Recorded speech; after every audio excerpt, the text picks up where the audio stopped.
termos chegado e aprendido. Eu, particularmente, posso confessar que aprendi muito na jornada da caminhada nesse santo livro da Palavra de Deus. E gostaria, antes de partirmos para o texto, que começa em Apocalipse 20, no versículo 11, propor aos irmãos, né, já que daqui a poucas semanas nós vamos iniciar uma nova etapa, né, vamos esgotar aí os nossos estudos de Apocalipse, sugestões, né, porque pior do que responder errado a pergunta é responder perguntas que não são feitas, não é verdade? Muitas vezes nós trazemos algum tema que não é relevante, apesar de que a Bíblia, como um todo, ela é sempre relevante, mas algum tema que os irmãos, ou algum livro que os irmãos tenham, assim, o desejo de que nós estudássemos juntos, né? Nós já passamos aí por Efésios, já passamos por Romanos, né, Apocalipse, enfim, os irmãos quiserem sugerir, mesmo de forma anônima, tem gente que é mais tímida, escreve num papelzinho, entrega, coloca ali no final, né, ali perto da caixinha de oração do Momo ali, que a gente vai recolhendo para ver se a gente consegue fazer uma próxima série de estudos nossos, contemplando aí o desejo e a necessidade da igreja. Amém? Então vamos lá, Apocalipse 20, do verso 11 em diante, né? E deixa eu ver se é 11 mesmo, acho que eu anotei esse negócio errado aqui. Nós fomos até o 10 na semana passada, isso mesmo. Nós vamos no 11 e vamos terminar lá em Apocalipse 21, no versículo 8. Então nós vamos começar em Apocalipse 20, do versículo 11 em diante, e vamos até o versículo 8 do capítulo 21. Diz assim a palavra do Senhor: Vi um grande trono branco, e aquele que nele se assenta, de cuja presença fugiram a terra e o céu, e não se achou lugar para eles. Vi também os mortos, os grandes e os pequenos, postos em pé diante do trono. Então se abriram livros. Ainda outro livro, o livro da vida, foi aberto. E os mortos foram julgados segundo as suas obras, conforme o que se achava escrito nos livros. Deu o mar os mortos que nele estavam. A morte e o além entregaram os mortos que neles haviam, e foram julgados, um por um, segundo as suas obras. Então, a morte e o inferno foram lançados para dentro do lago de fogo. Esta é a segunda morte, o lago de fogo. E se alguém não foi achado inscrito no livro da vida, esse foi lançado para dentro do lago de fogo. Capítulo 21. Vi novo céu e nova terra, pois o primeiro céu e a primeira terra passaram, e o mar já não existe. Vi também a cidade santa, a nova Jerusalém, que descia do céu da parte de Deus, ataviada como noiva adornada para seu esposo. Então ouvi grande voz vinda do trono, dizendo: Eis o tabernáculo de Deus com os homens. Deus habitará com eles. Eles serão povos de Deus, e Deus mesmo estará com eles. E lhes enxugará dos olhos toda lágrima, e a morte já não existirá. Já não haverá luto, nem pranto, nem dor, porque as primeiras coisas passaram.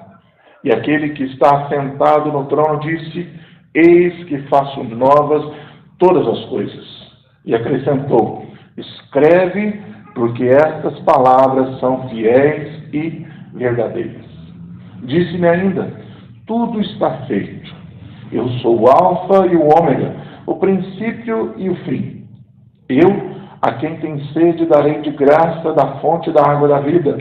O vencedor herdará essas coisas, e eu lhe serei Deus, e ele me será filho.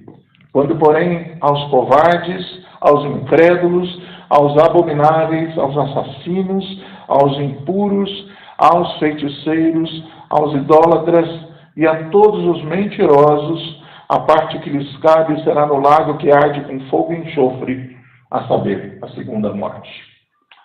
Pois bem, meus irmãos, no nosso último encontro, quarta-feira passada, nós vimos, recapitulando de forma breve aqui, a perseguição final do mundo, do sistema, simbolizado ali pelos termos Gog e Magog, contra a igreja do Senhor. Nós vimos que o mundo, o sistema, num esforço final, ele vai tentar de todo jeito solapar a igreja do Senhor com todo tipo de perseguição. Haverá um tempo em que essa perseguição será tamanha que já não mais será permitido, por exemplo, vivermos como os momentos que nós temos aqui, de portas abertas, sem nenhum tipo de temor, de sermos repreendidos pela fé que nós professamos. E esses momentos eles vão cessar. Vai chegar um dia em que esses momentos não vão mais acontecer. E esse é o tempo final das nossas peregrinações, é o tempo do fim, o tempo em que a existência, conforme nós a conhecemos, se esgotará nessa terra. Já hoje, no texto do nosso estudo, nós vemos a vinda de Cristo para o juízo descrita de forma clara e de forma vívida. João vê, no início do texto que nós lemos, lá no versículo 11, um grande trono branco, onde Cristo se assenta sobre esse trono. Mateus capítulo 25, no versículo 31, o próprio Senhor Jesus faz menção dessa cena, quando ele diz assim: quando vier o Filho do Homem na sua majestade e todos os anjos com ele, então se assentará no trono da sua glória. Jesus mesmo já disse, tempos antes, de que essa era a cena que viria num outro tempo. O texto de Apocalipse, no capítulo 21, no versículo 1, diz que os céus e a terra desaparecem diante dessa cena, não num ato, e é interessante que diz que os céus não existem, a terra não existe mais, não num ato de aniquilação, como se houvesse uma bomba nuclear, por exemplo, onde tudo fosse exterminado, mas no sentido da renovação do universo, da renovação das coisas, todo o cosmos, toda a criação sendo refeita, não mais sobre o signo da queda, sobre a marca de Adão, mas sobre o reinado do Cordeiro de Deus. Tudo se transforma. A Bíblia nos mostra, inclusive, as 4 etapas dessa reconstrução, onde nós podemos ver, por exemplo, a primeira delas como a destruição, a segunda como a regeneração, a terceira como a restauração e, por último, a redenção. 2 Pedro, capítulo 3, no versículo 10, nós vemos a destruição, quando Pedro escreve assim: virá, entretanto, como ladrão, o dia do Senhor, no qual os céus passarão com estrepitoso estrondo, e os elementos se desfarão abrasados.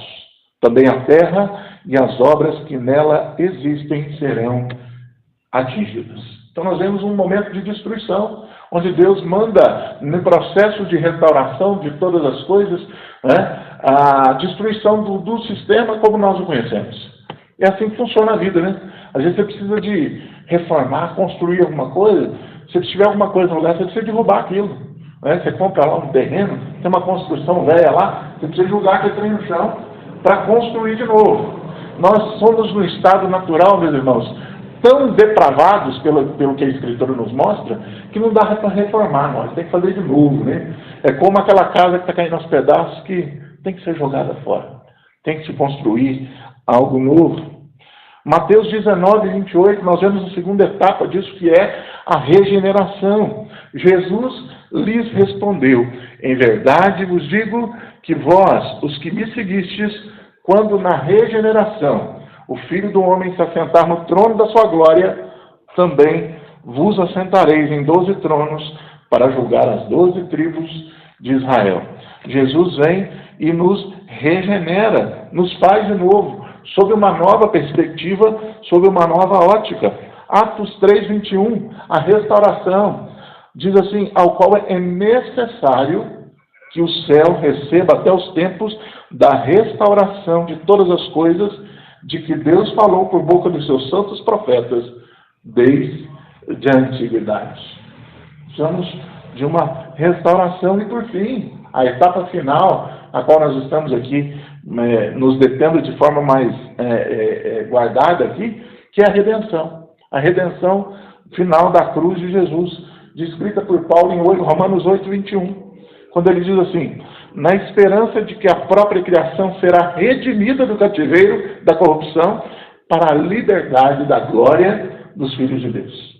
Nessa etapa, meus irmãos, da redenção, que é de fato aquilo que nos interessa, tendo em vista o momento final do futuro, o universo ele não estará mais sujeito à vaidade, tal qual nós vemos hoje, sujeito às problemáticas que nós vemos hoje. João vê nessa cena os mortos, os pequenos, os grandes, todos eles postados de pé diante do trono, no trono do Cordeiro. E absolutamente a cena reflete que todas as pessoas que já viveram na terra, todos os homens de todas as épocas estarão de pé diante do trono ali, e os livros que o texto diz serão abertos. E consultados então os registros da vida de cada pessoa, segundo nós vimos aqui em Apocalipse 20:12. Essas pessoas vão receber ali alguma coisa em relação àquilo que houver sido registrado sobre a vida delas. E Apocalipse 20:12, por sua vez, nos mostra a cena da profecia de Daniel, capítulo 7, versículo 10, se cumprindo. Daniel diz assim: um rio de fogo manava e saía de diante dele. Milhares de milhares o serviam, e miríades de miríades estavam diante dele. Assentou-se o tribunal e se abriram os livros. Esse é o dia e o momento que nós pensamos popularmente como juízo final de Deus.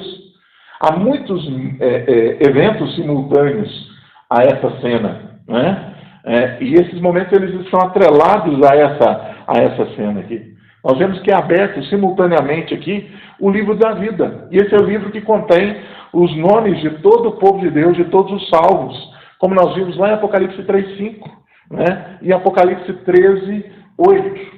Os mortos serão julgados segundo as suas obras. O mar devolve os mortos, fazendo o mesmo a morte e o Hades, ou além. É interessante porque essa é uma passagem geralmente obscura do texto, Como a morte devolve os mortos, Como o Hades, ou além, dependendo da tradução, devolve ali os mortos. Nós precisamos nos lembrar, tendo em vista a nossa sequência aí, nós já vimos isso lá em Apocalipse 1:18, que a expressão Hades, contida geralmente nas descrições bíblicas, nas escrituras bíblicas, tem a ver com o estado de cessação da vida. Não é inferno, como muitos traduzem. Nós temos 3 palavras para inferno na Bíblia, principalmente no hebraico. Hades é uma possibilidade delas, mas a mais remota nós temos inferna, que quer dizer lugar de tormento, e Guiena. Guiena é o estado final da perdição, que é justamente quando faz menção do lago de fogo e de enxofre.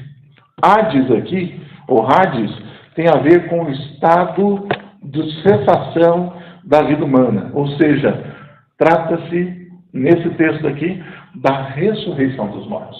O texto está falando que todos aqueles que vão estar diante do Cordeiro vão estar num momento de ressurreição dos mortos. E nós entendemos pela totalidade do texto bíblico, meus irmãos, que haverá uma única ressurreição. Não vai ser aquele negócio picotado, tem umas correntes que o negócio parece que Jesus vai, Jesus volta, fica parecendo que está andando de metrô, desce na estação, volta para lá. Não. Jesus vem e uma única ressurreição geral é ocorrida no último dia. Lá em João 5:28, Jesus diz assim: não vos maravilheis disso, porque vem a hora em que todos os que se acham nos túmulos ouvirão a sua voz e sairão. Esse todos aqui quer dizer a totalidade mesmo. Todos aqueles que padecem de ressurgir, ou seja, como Paulo diz lá em 1 Coríntios, aqueles que não estiverem vivos, que serão transformados, vão ressurgir. Nessa única ressurreição, e aí os termos se explicam, a morte, ou seja, a separação da alma e do corpo, que é aquilo que nós conhecemos, e o Hades, ou além, o estado dessa separação, o estado dos mortos, cessam. O texto diz que a morte e o Hades, ou além, são lançados no abismo. Perdem a função. Eles não têm mais função. A morte perdeu a sua função, porque agora a vida é eterna. A vida é eterna na presença de Deus para os que creram, e é eterna também na separação de Deus, ou na distância de Deus, para aqueles que não creram. A morte e o Hades, ou o além, são personificados aqui como estado e condição dos mortos, são lançados no lago de fogo, porque justamente não têm função, e com eles, todos aqueles que não têm o seu nome escrito no livro da vida. Versículos 14 e 15 de Apocalipse 20, meus irmãos. Então, a morte e o inferno foram lançados para dentro do lago de fogo. Esta é a segunda morte, o lago de fogo. E se alguém não foi achado escrito no livro da vida, esse foi lançado para dentro do lago de fogo. Olha a ênfase do versículo 14. Esta é a segunda morte, o lago de fogo. Ou seja, esse é um estado de definição. Aqueles que caem nessa situação caem definitivamente na distância de Deus. Tanto é que a própria morte, né, e o próprio inferno, ou Hades aqui, são lançados para dentro do lago, porque perderam a sua função. E, meus irmãos, aqui, nessa parte do texto, nós chegamos ao ápice do propósito de Deus, né, do Deus que diz lá em João 3,16 que amou o mundo de tal maneira. E eu costumo comparar a história da Bíblia e a história do plano de salvação de Deus como uma flor que germina no campo, né? Nós temos uma semente que precisa ser lançada, aquelas que são plantadas intencionalmente, né? E que no tempo certo floresce, né? Assim que funcionam as coisas. Nós vemos lá no Gênesis, né, a figura da semente. Quando Deus criou as coisas, é a semente do propósito de Deus. E essa semente, ela floresce para a plenitude de sua beleza, justamente nesse ponto da história aqui, de Apocalipse 20 e 21. Né? Se nós, por exemplo, em Gênesis, nós vemos o relato da criação dos céus e da terra, como nós conhecemos, no Apocalipse nós vemos a descrição de um novo céu e de uma nova terra. É a restauração da realidade. Se em Gênesis nós vemos o sol, a lua e as estrelas sendo criados ali para que a terra tivesse os luminares, aquilo que iluminasse, lá em Apocalipse nós lemos que a cidade ao qual Deus habita não precisa nem do sol, nem da lua, nem das estrelas, porque já a glória de Deus iluminou aquela cidade. O cordeiro é a lâmpada. Nós vamos ver isso em Apocalipse 21, 23. Nós vemos em Gênesis a descrição de um paraíso que foi perdido. Né? O Éden foi perdido pelo pecado humano. Em Apocalipse nós vemos a descrição de um paraíso que é restaurado, que é retomado, um estado de graça e de comunhão com Deus. Em Gênesis nós vemos a descrição da astúcia e do poder do diabo, enquanto Apocalipse nos conta que o diabo foi preso e foi derrotado. É uma nova realidade. Não é um remendo, não é um outro pedaço de uma história, é uma nova história. E com isso, meus amados, diferentemente do que alguns queiram dizer, o tema do Apocalipse é que Cristo é o verdadeiro vitorioso da história. Embora as agremiações carnavalescas aí queiram dizer o contrário. Cristo é o verdadeiro vitorioso da história. E nesse tempo do texto, o texto nos diz que as coisas não são, de forma alguma, como elas foram um dia. Olha o que diz o versículo 1 de Apocalipse 21. Vi novo céu e nova terra, pois o primeiro céu e a primeira terra passaram, e o mar já não existe. O que esse texto quer dizer para nós, meus irmãos? Qual é o sentido aqui? Cada mancha do pecado, cada cicatriz dos nossos erros, cada traço de morte foram removidos nesse novo tempo. Um novo universo surge, uma nova realidade surge. E é interessante que o termo traduzido aqui para novo céu, para nova terra, é do grego kainos. Isso quer dizer, meus irmãos, que esse novo tempo não é no sentido de ineditismo. Ele é no sentido de redenção do cosmos. Deus restaura as coisas. Deus faz as coisas serem como foram no propósito da sua criação. Não é algo inédito ou algo totalmente feito do ex nihilo, do nada. Deus restaura a obra que Ele mesmo criou no passado. Paulo, em Romanos 8, do 18 em diante, diz assim: porque para mim tenho por certo que os sofrimentos do tempo presente não podem ser comparados com a glória a ser revelada a nós. A ardente expectativa da criação aguarda a revelação dos filhos de Deus, pois a criação está sujeita à vaidade, não voluntariamente, mas por causa daquele que a sujeitou, na esperança de que a própria criação será redimida do cativeiro e da corrupção, para a liberdade da glória dos filhos de Deus, porque sabemos que toda a criação, a um só tempo, geme e suporta angústias até agora. E não somente ela, mas também nós, que temos as primícias do Espírito, igualmente gememos em nosso íntimo, aguardando a adoção de filhos, a redenção do nosso corpo. Se nós pudéssemos fazer uma síntese aqui, uma palavra que resumisse aqui a questão desse trecho da Escritura, é redenção. Jesus vem e redime, e transforma, e restaura. A antiga ordem, ela desapareceu. O antigo governo foi-se embora. E é um símbolo muito interessante na expressão que o mar já não existe, né? Que termina o versículo 1 aí, porque na realidade, não tem nada contra o mar naquele dia, a gente gosta, né? Somente quando não chove na praia, a gente se sente numa boa. O mar é uma bênção de Deus. Só que nós precisamos nos lembrar, meus irmãos, que a linguagem de Apocalipse ela é peculiar, ela é sui generis, ela é diferente. E o mar aqui, ele tem a ver com o símbolo daquele hino que a gente canta, das vagas procelosas, ou seja, as ondas bravias. Né? O mar, ele tem um símbolo aqui de um tempo tempestuoso, de tempo de dificuldade, de aflição, né? Como os discípulos que estavam no mar ali e clamaram pela ajuda de Jesus, porque se Jesus não chegasse, eles iriam naufragar. A ideia do mar, no final do texto aqui, é de que esses tempos tempestuosos, essas ondas agitadas, elas não mais vão existir. Vi um novo céu, uma nova terra, porque o primeiro céu e a primeira terra passaram e o mar já não existe. Ou seja, as tempestades também se foram. No versículo 2 ele continua dizendo: vi também a cidade santa, a nova Jerusalém, que descia do céu, da parte de Deus, ataviada como noiva adornada para o seu esposo.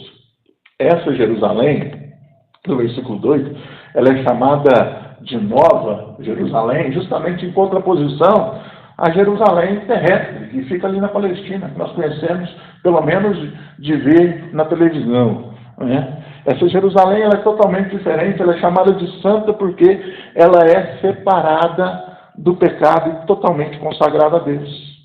Essa nova e santa Jerusalém é de forma clara e inequívoca aqui a igreja de Jesus, meus irmãos.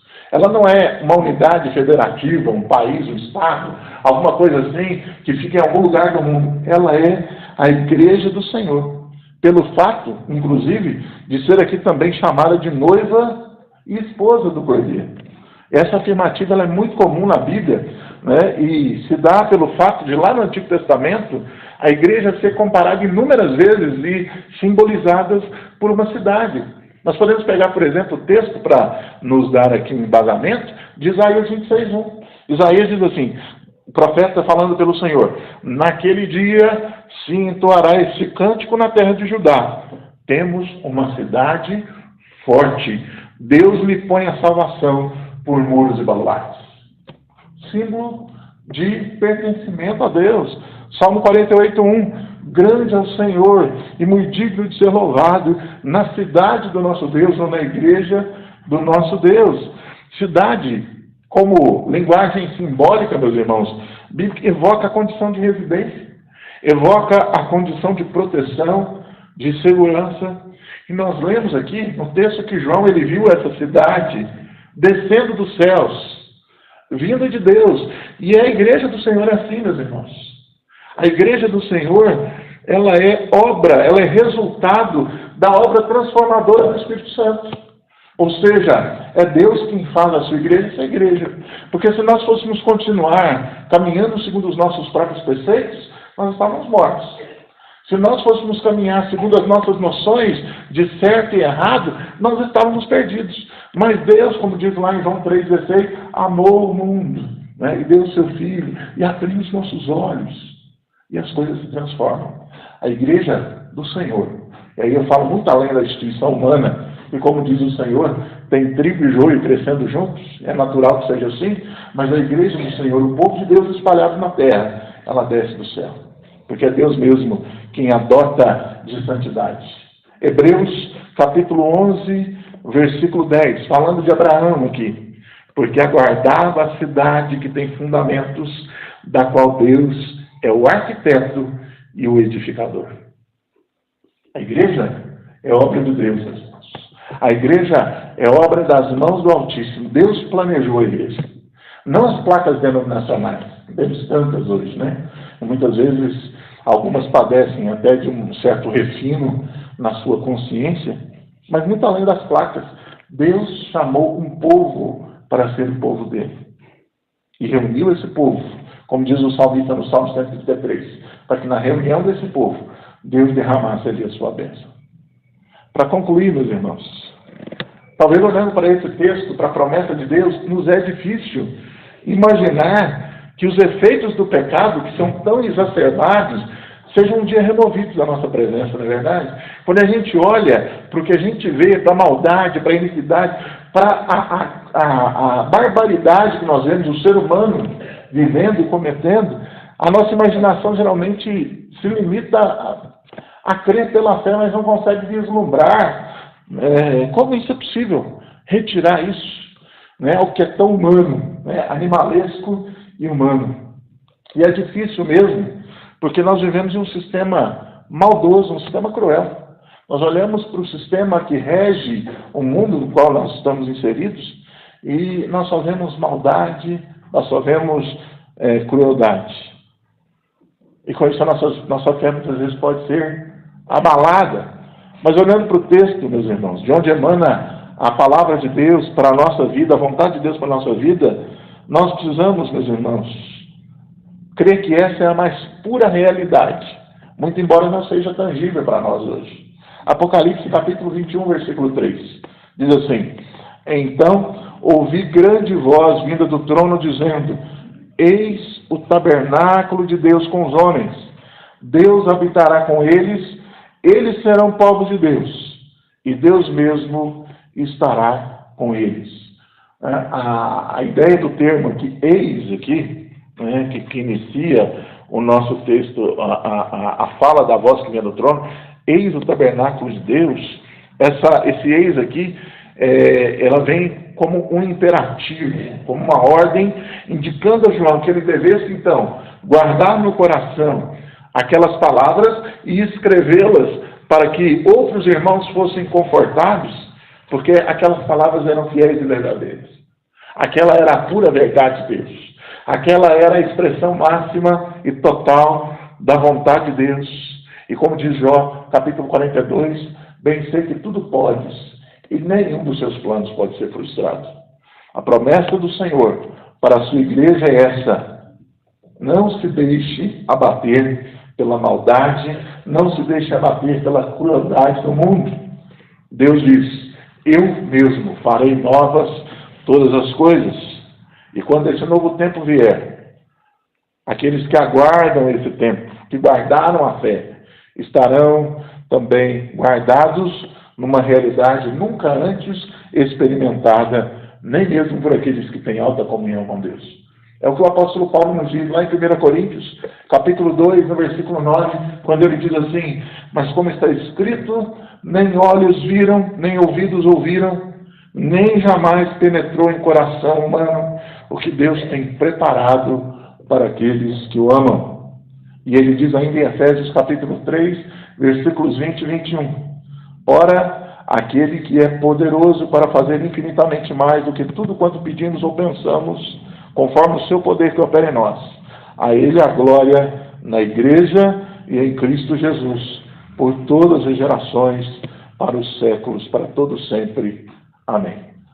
Nós não precisamos nos abater. Nós não precisamos nos preocupar. A tendência, meus irmãos, é que, como diz aquele moço lá do meme da internet, parece que estava ruim, mas parece que piorou. A situação, a tendência é ficar cada vez mais difícil.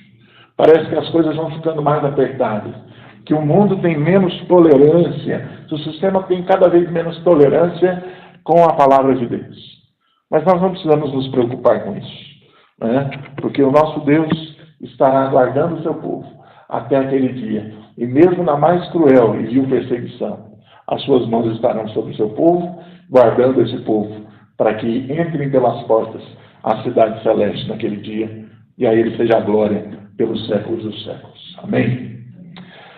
Louvado seja Deus pela sua palavra.